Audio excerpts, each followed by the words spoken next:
Assalamualaikum Ustaz. Waalaikumsalam. Assalamualaikum Mas. Waalaikumsalam. Mana sendirian aja nggak? Iya, si Bagus sakit. Dia titip salam nih. Oh iya, titip salam. Heeh. Titip salam juga ya sama dia ya. Oke. Nggak gitu, Oh, Mas. salah ya, Sat. Jawabnya nggak gitu. Ya. Jadi kalau misalkan ada orang yang titip salam sama kita, kita bilangnya waalaikumsalam Oh, atau nggak bisa iya. juga waalaikumsalam. Nah, itu harus diamalin ya. Oke, Nah, siap. gitu. Nah, yuk ke Iya. masjidnya. Oh iya. Amalin. Hari ini kita mau nge-spin nama arisan nggak sih? Oh iya, yuk kita spin yuk. Oh iya, boleh yuk. Siapa ya kira-kira? Kayaknya aku sih. Iya. Aku. Rin. Kamu Rin yang dapat traktirin aku dong. Oh yaudah, ayo boleh.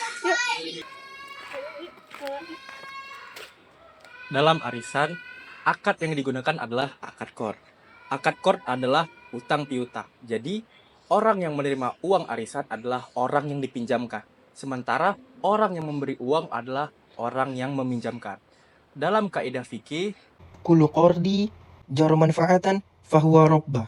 Setiap pinjaman yang menerima manfaat oleh kreditor adalah sama dengan riba. Pihak yang meminjami mempunyai pahala sunnah. Sedangkan dilihat dari sudut peminjam, maka hukumnya boleh. Tidak ada keberatan dalam hal itu. Jadi, hukum memberi hutang hukumnya sunnah, malah menjadi wajib. Seperti mengutangi orang yang terlantar atau yang sangat perlu atau berhajat. Nahan Nabiyyu sallallahu alaihi wasallam an bai'ataini fi bai'ah. Hadis riwayat Ahmad dan dihasankan Syekh Al-Albani radhiyallahu anhu dalam Irwaul Ghalil. Nabi sallallahu alaihi wasallam melarang dua jual beli dalam satu jual beli. Jalan. guys.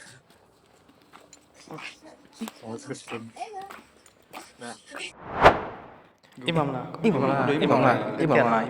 Tinggal imam aja. Ya udah imam aja. Allahu Akbar.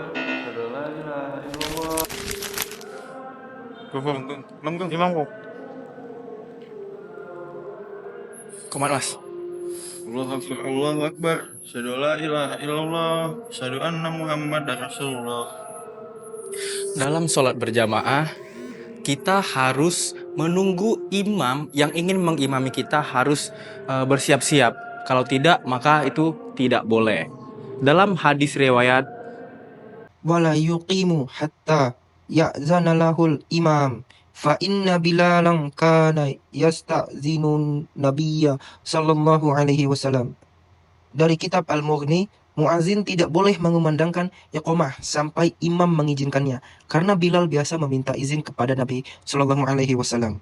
Imam An-Nawawi mengatakan, ulama yang semasab dengan kami berkata, waktu azan diserahkan kepada pandangan muazin. Ia tidak perlu bertanya dulu kepada imam. Adapun waktu iqamah diserahkan kepada imam, sehingga muazin tidak boleh mengumandangkan iqamah melainkan dengan isyarat atau perintah dari imam. Qul huwallahu ahad. Allahus samad. Lam yalid wa lam yulad.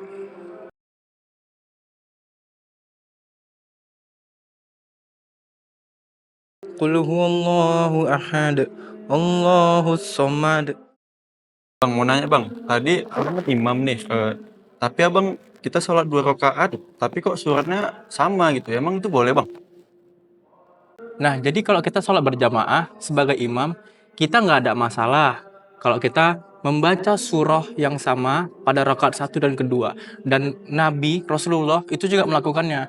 Abu Daud meriwayatkan dalam hadis nomor 816 dari Muaz bin Abdullah Al-Juhani radhiyallahu anhu bahwa seseorang dari Juhainiyah memberitahukan bahwa dia mendengar Nabi sallallahu alaihi wasallam membaca di salat subuh surah Iza Zulzilatil Ardu pada kedua rakaat. Saya tidak tahu apakah Rasulullah sallallahu alaihi wasallam lupa ataukah dibaca dengan sengaja. Dinyatakan hasan oleh Al-Albani dalam Sahih Abu Daud. Bahkan tidak mengapa mengulang-ulang surah atau ayat yang sama pada satu rakaat. Diriwayatkan oleh Nasa'i hadis nomor 1010 dan Ibnu Majah hadis nomor 1350 dari Abu Dzar radhiyallahu anhu. Dia berkata, Nabi Shallallahu alaihi wasallam melakukan sholat dan membaca ayat sampai pagi secara berulang-ulang. Ayat itu adalah, jikalau engkau menyiksa mereka, maka sesungguhnya mereka adalah hambamu. Akan tetapi, jikalau engkau ampuni mereka, sesungguhnya engkau adalah maha perkasa lagi maha bijaksana. Dinyatakan hasan oleh Al-Albani dalam Sahih Nasa'i. Oh gitu ya, oke. Nggak boleh tangan kayak gitu. Oh iya, Nabi tuh melarang kita untuk nyender tangan kiri, nggak boleh. Oh iya. Nah, jadi kalau dalam sholat, selesai sholat terlebihnya, kita nggak boleh menyender dengan tangan kiri di belakang kita. Itu adalah perbuatan yang sangat-sangat dilarang oleh Rasulullah Nabi Muhammad. Sebagaimana dalam hadis riwayat An abihi Syarid ibn Suwaid qala marra bi Rasulullah sallallahu alaihi wasallam wa ana jalisun hakaza wa qad wada'tu yadil yusra khalfa zahri wattaka'tu ala aliyati yadi faqala attaq'udu qidatal maghdubi alaihim. Syirid bin Suwaid radhiyallahu anhu berkata, Rasulullah pernah melintas di hadapanku, sedang aku duduk seperti ini, yaitu bersandar pada tangan kiriku yang aku letakkan di belakang. Lalu baginda Nabi bersabda, adakah engkau duduk sebagaimana duduknya orang-orang yang dimurkai? Hadis riwayat Abu Daud nomor 4848. Syekh Al-Albani mengatakan bahwa hadis ini sahih.